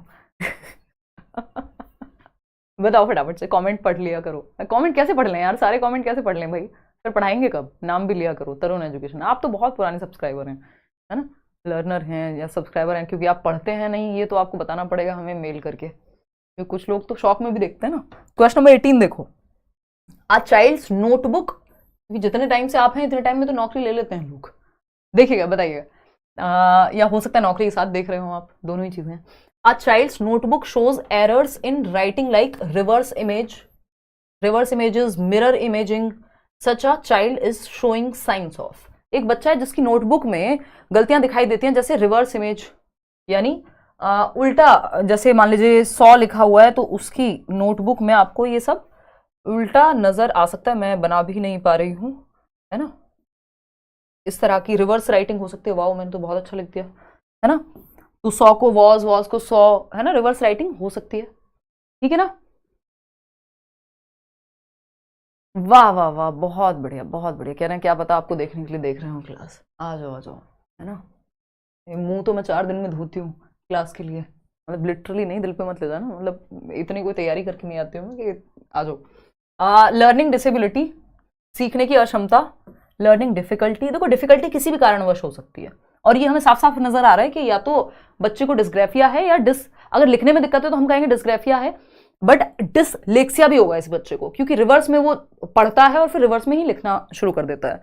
ठीक है ना, तो ये लर्निंग डिसेबिलिटी है, ना कि डिफिकल्टी। डिफिकल्टी तो किसी भी प्रकार की हो सकती है ना, हो सकता है उसको कुछ समझ में ना आए तब भी डिफिकल्टी हो सकती है। ठीक है ना, तो ये तो होगा नहीं। लर्निंग प्रॉब्लम तो कोई भी हो सकती है। अगेन लर्निंग डिसएडवांटेज नहीं, जब सही शब्द हमारे पास है लर्निंग डिसेबिलिटी, एलडी जिसको हम कहते हैं, सीखने की अक्षमता है बच्चे को। इसमें डिस्ग्राफिया भी हो सकता है और डिसकैलकुलिया भी हो सकता है, या दोनों भी हो सकते हैं। सॉरी, कैलकुलिया तो नहीं होगा, डिस्ग्राफिया या डिसलेक्सिया होगा। मोस्ट प्रोबेबली यहाँ पे डिसलेक्सिया है बच्चे को, क्योंकि रिवर्स इमेजेस की बात हो रही है। डिसग्राफिया वाले बच्चे की राइटिंग ही आपको समझ नहीं आएगी, वो इलेजिबल होती है, पढ़ने योग्य ही नहीं होती। ये मैं दोनों में डिफरेंस भी दिखा देती हूँ आपको कि अगर, और दोनों लर्निंग डिसेबिलिटी के अंदर आते हैं, चाहे वो जितने भी ये डिस वाले जितने भी हैं। अगर आप देखेंगे ये है डिसग्राफिया वाला बच्चा, क्या है डिसग्राफिया, सॉरी आज दिमाग कहाँ है मेरा, डिसलेक्सिया वाला बच्चा। ठीक है, डिसलेक्सिया वाला बच्चा। डिफिकल्टी तो कुछ भी हो सकती है ना, बच्चे को समझ नहीं आया ये भी डिफिकल्टी है, उसका उस दिन पेन ठीक से नहीं काम कर रहा था, है ना, कुछ भी हो सकता है डिफिकल्टी में। डिसेबिलिटी है यानी प्रॉपर उसको उस चीज में समस्या होती है ना, उस तरह की प्रॉब्लम एक है उसको, न्यूरोलॉजिकल प्रॉब्लम है एक तरह से वो। ठीक है, ये है डिसग्राफिया वाला बच्चा, जिसकी राइटिंग आपको पढ़ना ही असंभव सा हो जाएगा, है ना। ये है नॉर्मल राइटिंग, ये देखो आप फिर पढ़ ही नहीं पा रहे हो, तो ये डिसग्राफिया है, यानी इलेजिबल होती है, पढ़ने योग्य नहीं होती है इस बच्चे की राइटिंग, है ना। डॉक्टर्स वाली, ये तो मैं मजाक में कह रही हूँ, लेकिन डॉक्टर्स को आई थिंक किसी तो कोर्ट ने सलाह वाला दिया ना कि ठीक से लिखें ताकि समझ में आए लोगों को। अभी रिसेंट कोई ऑर्डर था, देखो। तो डिसलेक्सिया में क्या होता है, रिवर्स हो जाती हैं चीजें, रिवर्स राइटिंग को, बी को डी, ये देख रहे हो आप, ये वाला बी है ना, बी नॉर्मल ये वाला होता है, इनका बी ऐसा चलेगा। डॉग को गॉड, गॉड को डॉग, सौ को वॉज, वॉज को सौ, ऐसा उल्टा लिख सकते हैं लोग, है ना। बी को डी, 6 को 9। तो डिसलेक्सिया में रिवर्स या इमेज जो है वो रिवर्स इमेज, क्या लिखा हुआ था यहाँ पे, मिरर इमेजिंग हो सकती है, रिवर्स इमेजिंग हो सकती है ना। लेकिन डिसग्राफिया में तो जनरली पढ़ने में ही नहीं आते हैं शब्द। क्वेश्चन नंबर, सीटेट का बैच 1000 के आसपास है यार, सस्ता ही है। देखो question number 19, a child is facing regular difficulty in writing, लगातार उसको लिखने में समस्या आ रही है एक बच्ची को। She also experiences a challenge in formation of alphabets and spacing of words, बीच में कितना स्पेस छोड़ना है। कुछ बच्चे होते हैं ना, एक यहां लिखा दूसरा वर्ड 2 किलोमीटर बाद मिलेगा, ठीक है ना। तो बच्चे को अल्फाबेट में भी, फॉर्मेशन में भी दिक्कत आ रही है, यानी अक्षर के निर्माण करने में भी दिक्कत आ रही है, और स्पेस छोड़ने में भी शब्दों के बीच। दीज कैरेक्टरिस्टिक्स और hints towards which of the following learning disability, कौन सी डिसेबिलिटी हो सकती है, इससे आपको ये आइडिया लगा के बताना है। फटाफट से बताओ। ब्यूटी कुमारी कह रही है love you ma'am, thank you Beauty Kumari.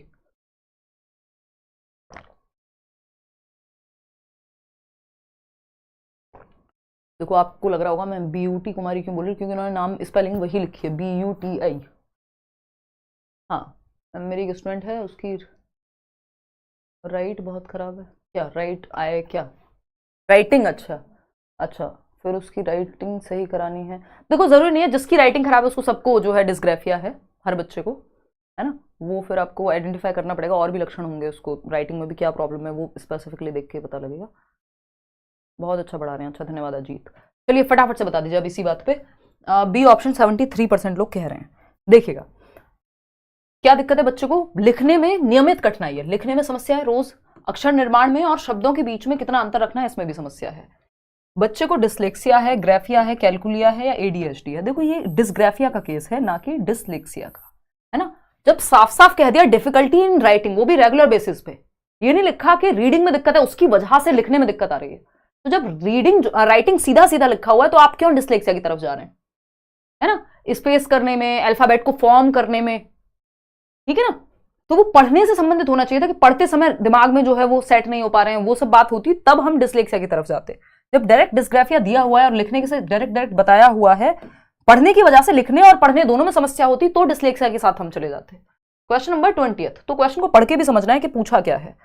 Question number 20 है, a child who has partial vision, यानी एक बच्चा जिसको आंशिक रूप से दिखता है, यानी क्लियर विजन नहीं है उसका पूरी तरह से, दृष्टि आंशिक है उसकी, यानी ठीक से नहीं देख पाता, थोड़ा कम है क्षमता, या हाफ देख पाता है, जो भी है पार्शियल है, बेसिकली कंप्लीटली विजन में दिक्कत है। बताइए फटाफट से। क्वेश्चन नंबर 20 है, should be encourage to opt for home based education, कि उसको कहो कि घर पे बैठ के पढ़ाई करो, स्कूल में मत आओ क्योंकि तुम ठीक से नहीं देख सकते हो। तो ये हो जाएगी बेवकूफी, हर बच्चों को आप सेम स्कूल में पढ़ा सकते हैं स्पेशल प्रोविजन के साथ। नीड्स टू बी ए ना सेपरेट इंस्टीट्यूशन, गलत तरीका, सेग्रीगेट नहीं करना, अलग नहीं करना, अलगाव। Segregation is against the law of nature, यानी प्रकृति के नियमों के खिलाफ है सेग्रीगेशन, तो इसलिए हम बच्चों में भी सेग्रीगेशन नहीं करते, अलगाव नहीं करते, इंक्लूड करते हैं उनको। Should become a part of a regular school with inclusive provisions, यही बात जो हमने थोड़ी देर पहले भी की थी किसी और क्वेश्चन में, कि हमें समावेशन करना है हर बच्चे का, एजुकेशन फॉर ऑल, हर बच्चे के लिए शिक्षा। तो हमें थोड़े बहुत फेर बदल करके अपने सिस्टम में फेर बदल करना है, अपने सिस्टम में चेंज लाना है, ना कि बच्चे में। बच्चे को थोड़ी हम उसका विजन ठीक कर देंगे अगर नहीं किया जा सकता तो हम सिस्टम में चेंज लाएंगे, उसको आगे बिठाएंगे। जो यू साइकिल होती है, यानी यू शेप की सिटिंग अरेंजमेंट है या सर्कल अरेंजमेंट है, उसमें बिठाएंगे बच्चे को, या आगे बिठाएंगे अपने पास, ताकि वो थोड़ा क्लियर देख सके, या सुनने में दिक्कत है तो भी ये काम कर सकते हैं, ब्रेल लिपि का इस्तेमाल कर सकते हैं अगर बिल्कुल ही दिक्कत है तो। Should be in a regular school with no special provision, नहीं, अगर रेगुलर स्कूल में आपने डाल दिया और स्पेशल प्रोविजन नहीं है बच्चे के लिए तो वो किसी काम का नहीं है।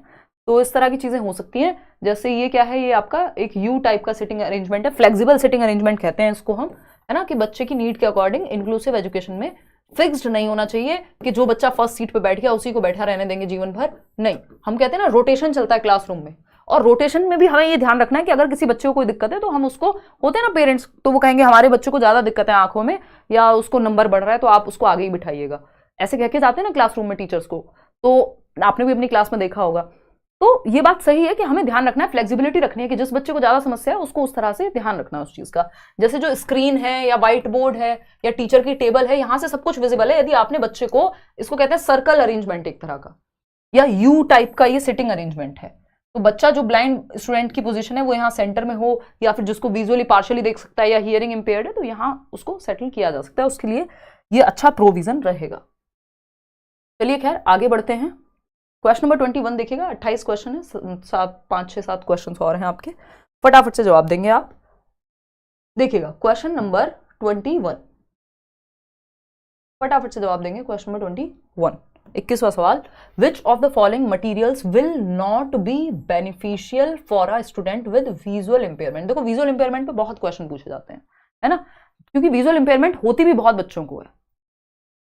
हाँ, आदि बिल्कुल आएंगे, बिल्कुल आएंगे। लर्निंग डिसेबिलिटीज से संबंधित बहुत मुश्किल क्वेश्चन नहीं बनते हैं। इंक्लूसिव एजुकेशन में बहुत सारे टॉपिक्स हैं, सब टॉपिक्स हैं, आरपीडब्ल्यूडी एक्ट वगैरह है, वो भी आरपीडब्ल्यूडी एक्ट की अगर मैं बात करूं पिछले 2-3 बार से क्वेश्चन भी नहीं पूछा जा रहा, लेकिन वो इंक्लूसिव एजुकेशन का अलग से एक सेशन लेके जिसमें मैं लर्निंग डिसेबिलिटीज के क्वेश्चन अवॉइड करूंगी, उसमें इंक्लूड करूंगी, वहां आपको लग सकता है कि मुश्किल है, लेकिन एक बेसिक अंडरस्टैंडिंग आपकी बन गई तो ये वाले क्वेश्चन तो ऐसे ही सॉल्व होते हैं, है ना।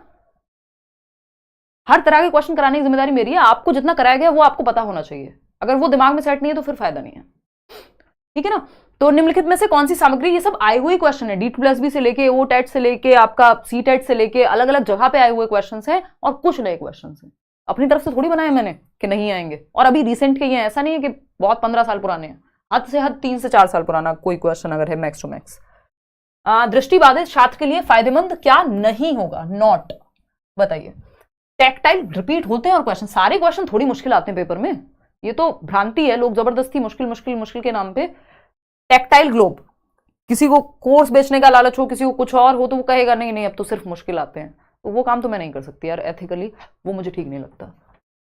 पेपर का पैटर्न चेंज है, लेकिन ये नहीं है कि सब कुछ मुश्किल ही पूछा जा रहा है, वो एक मॉडरेट लेवल, ईजी लेवल और डिफिकल्ट क्वेश्चंस की संख्या लिमिटेड होती है, तो अगर आपकी अंडरस्टैंडिंग अच्छी है तो आप हर तरह का क्वेश्चन कर देंगे।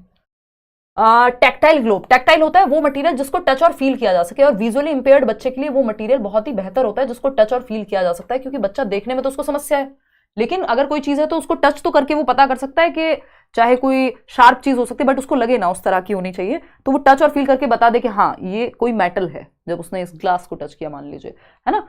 तो टैक्टाइल मटेरियल, ब्रेल बुक्स हो सकती हैं, जो ब्रेल लिपि है 6 पॉइंट्स बेस्ड होती है आपकी, लुई ब्रेल ने दी थी, तो वो बच्चे, इवन आजकल जो सॉफ्टवेयर्स आ रहे हैं स्क्रीन रीडिंग सॉफ्टवेयर, कि जो स्क्रीन पे आ रहा होगा वो बच्चे को सुनाई दे जाएगा, वो रीड कर देंगे सॉफ्टवेयर्स, तो वो बच्चा जो उसको देखने में दिक्कत है तो उसके लिए प्रॉब्लम सॉल्व हो गई। बुक्स विद स्मॉल प्रिंट, यानी छोटे प्रिंट वाली पुस्तकें, ये हो जाएगी बेवकूफी यदि आप ऐसे बच्चे को जिसको देखने में दिक्कत है और उसको छोटे छोटे प्रिंट की किताब दे दी, वो बड़े पढ़ने में उसको दिक्कत है बड़े प्रिंट में, और आपने छोटा छोटा लिख के दे दिया। भाई अगर विजुअली इंपेयर्ड बच्चा है तो थोड़ा सा बड़ा लिखिए आप बोर्ड पे भी, है ना। लेटर्स को थोड़े बड़े रखिए नॉर्मल से।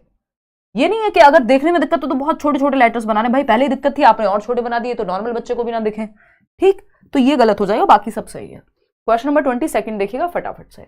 समावेशी शिक्षा पे एक क्वेश्चन है, inclusive education implies economically weaker section EWS quota be made available only in government schools. नहीं, ईडब्ल्यूएस कोटा प्राइवेट स्कूल्स में भी होता है कि 25% सीट्स रिजर्व रहेंगी इकोनॉमिकली आर्थिक रूप से कमजोर वर्ग के लिए, है ना, तो ये कहना गलत होगा कि सिर्फ गवर्नमेंट स्कूल्स में ही होगा, ये आरटीई कहता ही आपका। Students with disabilities should be placed in special schools only, सिर्फ स्पेशल स्कूल में रखो, ओनली इंग्लिश पढ़ाई जाए उनको गवर्नमेंट स्कूल्स में नहीं। All children irrespective of their abilities be provided quality education, हर बच्चे को आप गुणवत्ता वाली शिक्षा दीजिए। इंक्लूसिव एजुकेशन यही कहता है, हर बच्चे के लिए शिक्षा, एजुकेशन फॉर ऑल, हर किसी के लिए शिक्षा, चाहे कोई बच्चा गिफ्टेड है, बहुत अच्छा आईक्यू है, बहुत कम है, देखने में दिक्कत है, चलने में दिक्कत है, कोई और समस्या है, लोकोमोटर डिसेबिलिटी है जिसको हम कहते हैं चलने फिरने या हड्डियों से संबंधित प्रॉब्लम है।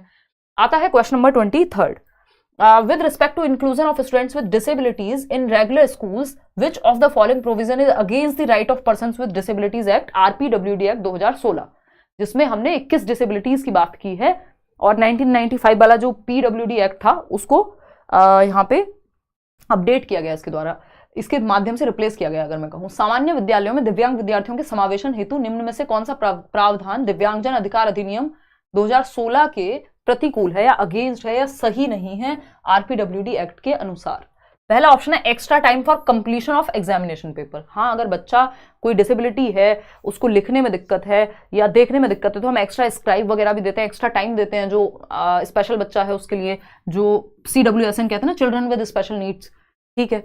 Facility of scribe to meet the students needs, अगर स्क्राइब की जरूरत है, आपके सीटेट में भी ऑप्शन होता है कि यदि कोई बच्चा है जो देख नहीं सकता तो अपने साथ स्क्राइब ले जा सकता है जो लिख के उसके लिए, तो ये भी सही है।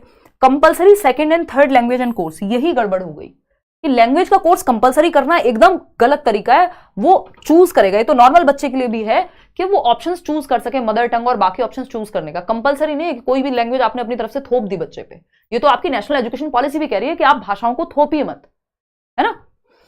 Reasonable accommodation as per individuals needs, इसमें क्या दिक्कत है? ये आपको गलत क्यों लग रहा है? ये तो अच्छी बात है ना। देखो, नॉट अगेंस्ट पूछा था, प्रतिकूल है, अनुकूल नहीं, ठीक है ना। क्या हो गया आपकी हिंदी को? व्यक्तिगत जरूरतों के अनुसार यथोचित संयोजन करना तो अच्छी बात है, यानी आप एकोमोडेट कर रहे हैं। रीजनेबल एकोमोडेशन मतलब कि आपने एकोमोडेट कर लिया, चेंज कर लिया अपने सिस्टम में जैसी बच्चे की नीड है। एक बच्चा है जो व्हील चेयर से आता है, तो आपने स्कूल में सीढ़ियां नहीं बनवा के छोड़ दी, आपने रैंप बनवाया है। दिल्ली के स्कूल्स में, काफी स्कूल्स में, गवर्नमेंट स्कूल्स में रैंप की सुविधा है कि वो बच्चा चढ़ने की जगह वो सीढ़ियां तो नहीं चढ़ेगा जो व्हील चेयर वाला बच्चा है, या बैसाखी से अगर कोई बच्चा आता है स्टेशन, तो वो क्या करेगा, वो रैंप से जा सकता है, नॉर्मल बच्चा भी और उसकी व्हील चेयर भी जा सकती है। तो ये एकोमोडेशन है एज पर इंडिविजुअल की नीड के अनुसार। या कोई बच्चा जिसको सुनने में दिक्कत है तो उसको आगे बिठा लिया, ये भी एकोमोडेशन। एकोमोडेशन मतलब समायोजन, एडजस्टमेंट है एक तरह का। तो थर्ड ऑप्शन गलत है, बाकी सारे सही हैं, और जो गलत है वही सही है क्योंकि पूछा ही गलत था। क्वेश्चन नंबर 24 देखिएगा, which of the following learning disability directly affects communication skills and comprehension abilities, निम्नलिखित में से कौन सी अधिगम अक्षमता सीधे संचार कौशल को और समाविष्ट करने की क्षमता को, यानी कॉम्प्रिहेंड, समझने की क्षमता को, यानी मैं जो बोल रही हूं समझ नहीं पा रहा व्यक्ति, या टीचर जो बोल रहे हैं क्लासरूम में वो समझने में दिक्कत है, बातचीत में दिक्कत है, कम्युनिकेशन में सुन के समझने, इन सब में दिक्कत है, तो ये डिसकैलकुलिया है, भाषा संबंधी विकार होगा। डिसग्राफिया है, भाई कैलकुलिया में तो कैलकुलेशन संबंधी होगा, यहाँ पे भाषा की बात हो रही है, ग्राफिया में लिखने संबंधी होगा। डिस्फोरिया है कि उत्साह में कमी आ गई है, नहीं, ये है डिस्फेजिया या अफेजिया लिखा होता तब भी बात सेम ही थी, वो थोड़ी परमानेंट कंडीशन हो जाती है। गति समन्वय वैकल्य, डिस्फेजिया, गति समन्वय नहीं होना चाहिए यहाँ पे, इसको इन्हें हिंदी में जो है आई थिंक डिस्फेजिया ही लिखना चाहिए। ये तो फिर क्या कहते हैं उसको, प्रैक्सिया का हिंदी विकल्प लिख दिया है, तो इसको डिस्फेजिया ही लिखेंगे, डिस्फेजिया, ठीक है। फोर्थ ऑप्शन यहाँ पे सही होगा कि लैंग्वेज को समझने में और कम्युनिकेट करने में समस्या है बच्चे को। क्वेश्चन नंबर 25 देखिएगा, ये क्या कहता है भाई? ये कहता है to ensure successful inclusion of students with dysgraphia, यानी वो बच्चा जिसको लिखने में दिक्कत है। डिस्ग्राफिया, ग्राफ मतलब लिखने से संबंधित है, ये बात आपको यहाँ पे ध्यान रखनी है, ठीक है। तो डिस्ग्राफिया वाले बच्चे के लिए आपको क्या काम करना है, इंपॉर्टेंट है कि अगर आपको उसको इंक्लूड करना है, इंक्लूजन चाहिए उसका, तो क्या चीज करनी चाहिए, फटाफट से बताएंगे आप। Allow use of audio recorder और अ लैपटॉप इन क्लासरूम, यानी ऑडियो रिकॉर्डर का इस्तेमाल होने दें। एक्सटेंसिवली यूज रिटन टेस्ट, भाई जिसको लिखने में दिक्कत है उसके लिए रिटन टेस्ट तो गलत तरीका है। Make it compulsory, written test देने से लिखने की दिक्कत थोड़ी खत्म हो जाएगी, उसको प्रॉब्लम है, वो न्यूरोलॉजिकल डेवलपमेंटल डिसऑर्डर है, वो ऐसा नहीं कि वो आलस में नहीं लिख रहा। Make it compulsory to write on plain और अनरूल्ड शीट्स, ये भी बच्चे को आप प्रताड़ित कर रहे हैं। सेट फिक्स टाइमलाइन, नहीं, फ्लेक्सिबल रखना है बच्चे के लिए, तो आप ऑडियो रिकॉर्डर और laptop in a classroom dysgraphia वाले बच्चे के लिए ये कर सकते हैं कि भाई तुम बोल के सुना दो, कोई चीज है तो, है ना, या फिर ऑडियो रिकॉर्डर की मदद लेके, या फिर लैपटॉप का इस्तेमाल कर सकते हैं, हो सकता है टाइपिंग में दिक्कत ना हो, और डिफरेंट तरीके हैं, मल्टीपल वेज हैं। क्वेश्चन नंबर 26 देखिएगा फटाफट से, ये क्या कहता है भाई, ये कहता है what are the following behaviours primary characteristics of impulsivity, low attention span, fidgeting, inability to sit for long. निम्नलिखित व्यवहार किसके लक्षण हैं कि आवेगशीलता, हाइपर एक्टिव है बच्चा, इंपल्सिव है, जो मन में आता कर देता है, किसी को मन किया चाटा मारने का चाटा मार दिया, है ना, कम समय तक ध्यान केंद्रित कर पाना, ध्यान ज्यादा देर तक नहीं, व्यग्रता, बहुत देर तक बैठने की अक्षमता, है ना, वो फिजिटिंग होता है, हाथ कुछ भी करते रहते हैं बच्चे, कुछ भी टेढ़ा मेढ़ा, तो ये सब किसके अंदर आएगा, ऑटिज्म में, गिफ्टेडनेस में, attention deficit hyper activity disorder में, या क्रिएटिविटी में, बताइए मैडम, क्या क्रिएटिविटी में लगा दूं? इतना तो गलत ये भी नहीं बता रहे। फटाफट से बताओ किस में लगाएं, क्रिएटिविटी में, गिफ्टेडनेस में, अच्छा ठीक है, और थर्ड ऑप्शन एडीएचडी, एग्जैक्टली। देखो क्योंकि यहां पे ना चीजें मर्ज हो रही हैं, क्योंकि जो ये आपका ऑटिज्म स्पेक्ट्रम डिसऑर्डर है, इसमें होते हैं कई सारे डिसऑर्डर, मैंने बताया था एडीएचडी भी इसी से संबंधित है, अम्ब्रेला टर्म है इसके अंदर, जैसे अम्ब्रेला होता है ना उसके नीचे बहुत सारे लोग हैं, वैसा ही है एडीएचडी, इसमें एडीएचडी भी है, ओसीडी भी है, ऑटिज्म भी है ना। तो यहाँ पे एक चीज का ध्यान रखना है, क्योंकि यहाँ पे आपको ये स्वालीनता भी लग सकता है और अवधान न्यूनता, अति सक्रियता विकार भी लग सकता है। क्यों समझते हैं, आवेगशीलता, इंपल्सिविटी, देखो इंपल्सिविटी तो सीधा सीधा है रिलेटेड एडीएचडी से, क्योंकि बच्चा हाइपर एक्टिव है, कम समय तक ध्यान केंद्रित करना वो भी एडीएचडी में होता है, व्यग्रता, बहुत देर तक, अब ये व्यग्रता जो है फिजिटिंग, ये फिजिटिंग वाला केस ऑटिज्म में भी हो सकता है, लेकिन आपको पता है कि यहां एडीएचडी के बारे में ज्यादा चीजें दी हुई हैं, वो सिर्फ एक चीज है जो एडीएचडी वाले बच्चे के केस में भी संभव है। अगर आपसे ऑटिज्म पूछेगा तो आपको कहेगा स्टीरियोटिपिकल यानी रेपिटेटिव बिहेवियर, सोशल कम्युनिकेशन में दिक्कत, बच्चे को बार बार रेपिटेटिव बिहेवियर कर रहा है, और फिजिटिंग साथ में हो सकता है। लेकिन इतने सारे जो लक्षण है कि अटेंशन में कमी है, सिट नहीं कर पा रहा, बहुत देर लंबे समय तक बैठ नहीं पा रहा, इंपल्सिव है, ये सब एडीएचडी में आएगा। तो थर्ड ऑप्शन यहां सही हो गया। नेक्स्ट क्वेश्चन पे चलते हैं, क्वेश्चन नंबर 27। क्वेश्चन नंबर 27 क्या कहता है भाई, क्वेश्चन नंबर 27 कहता है, सेकंड लास्ट क्वेश्चन है, Murthy a grade 4 student is able to read only at the level of grade 1, यानी कक्षा 4 का विद्यार्थी कक्षा 1 के लेवल की ही किताब पढ़ पाता है। He also has difficulty matching sounds, spelling words and reading letters, यानी वो साउंड को लेटर्स के साथ नहीं मैच कर पा रहा, फोनोलॉजिकल जो कोऑर्डिनेशन है वो ठीक से नहीं हो पा रहा, है ना, बहुत बढ़िया विकास।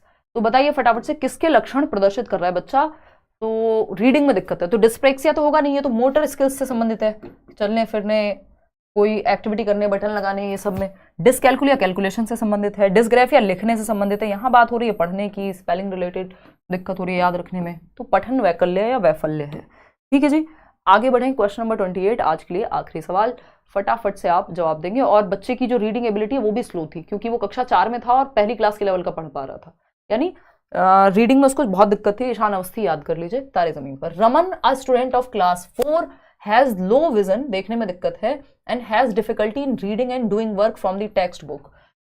हिज टीचर शुड, क्या करना चाहिए रमन के टीचर को, यदि बच्चे को देखने में दिक्कत है ना, लो विजन है उसका, और टेक्स्ट बुक से खुद से काम करने में दिक्कत होती है क्योंकि उसको देखने में दिक्कत है। Advise his parents to complete the work for him, ये एकदम बेकार तरीका है कि पेरेंट्स को कंप्लेन कर दो, एडवाइस कर दो, उसका काम वो कर दें, ऐसे थोड़ी होता है, पढ़ाई ऐसे थोड़ी होगी। परमानेंटली एग्जाम्प्ट हिम, उसको कह दो कि टेक्स्ट बुक से देखने की जरूरत ही नहीं है तुम्हें। Provide him with audio recorded lessons from text book, ये पॉसिबल है। Give the notebooks of his peers to him to copy the work, एकदम बेकार तरीका है ना, जो ट्रेडिशनली हमारे स्कूल्स में होता है उसको सही मत मान लीजिएगा कि यही होता है हमारे साथ, तो हम तो एक्स्ट्रा कॉपी दिलवा देते थे, नहीं। पाठ्य पुस्तक के पाठों की रिकॉर्डिंग उपलब्ध करा दीजिए, आजकल तो टेक्नोलॉजी का जमाना है, अगर बच्चे को देख के लिखने में दिक्कत हो रही है तो सुन के तो लिख पाएगा, क्योंकि विजन में तो प्रॉब्लम है, कानों में थोड़ी दिक्कत है। समझ पा रहे हो ना बात को, क्लियर है बात। रंजना दौद पढ़ लिए भाई आपके कमेंट। एस के चौधरी मैम हमारा नाम ले लो, ले लिया भाई। तो अब ये बता दो फटाफट से, 90% लोग सही जवाब दे रहे हैं थर्ड ऑप्शन। आउट ऑफ 28 कितने क्वेश्चंस आपके ठीक हुए? ये हमारा वार्म अप था लर्निंग डिसेबिलिटी को लेके, जो भी इसके आसपास के क्वेश्चन ठीक ठाक बन सकते हैं। और इसका सेकंड पार्ट लाना होगा कभी, या इंक्लूसिव एजुकेशन में सीटेट के लेवल पे तो इनफ है चीज़ें। आउट ऑफ 28 कितने ठीक हुए, इसका जो PDF है विद आंसर्स वो आपको मिल जाएगा टेलीग्राम चैनल पे। 24, 28, 26, 25, 27, बहुत बढ़िया। होपफुली आपको ये सेशन पसंद आया होगा। पसंद आया हो तो लाइक शेयर सब्सक्राइब आप कर दीजिएगा। बैच में जिनको एनरोल करना है, करियरविल ऐप डाउनलोड करके और आप टीचिंग सेक्शन में जाकर के वहाँ पे एनरोल कर सकते हैं, ठीक है। और वेबसाइट से आप लीजिएगा कोर्स, वहाँ ऐप में रजिस्टर करने के बाद, क्योंकि वेबसाइट के through discount and all available है।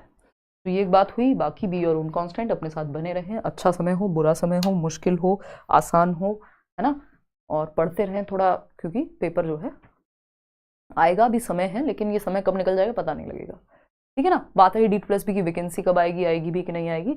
तो अभी तो जब तक चुनाव चल रहे हैं, जब तक आचार संहिता लगी हुई है, मॉरल कोड ऑफ कंडक्ट, तो कोई भी नई वैकेंसी आने वाली नहीं है। बट आप अपनी बेस्ट तैयारी कीजिए, क्योंकि जैसी चीज़ें सेटल हुई, चुनाव हुए, सरकार बनी, हो सकता है अलग अलग स्टेट में कुछ कुछ वैकेंसी देखने को मिल जाए, या कई देखने को मिल जाए। क्योंकि ऐसा नहीं है कि साल भर में कहीं नहीं आती वैकेंसी, कहीं ना कहीं तो आती है। बट वो बात अलग है कि यूपी में इतने टाइम से अटकी हुई है, दिल्ली में ये वाली वैकेंसीज इतने टाइम से अटकी हुई है, उतनी बेहतर तरीके से नहीं आती। बट जहाँ मौका मिले फिर उसके लिए भी तैयार रहना है ना।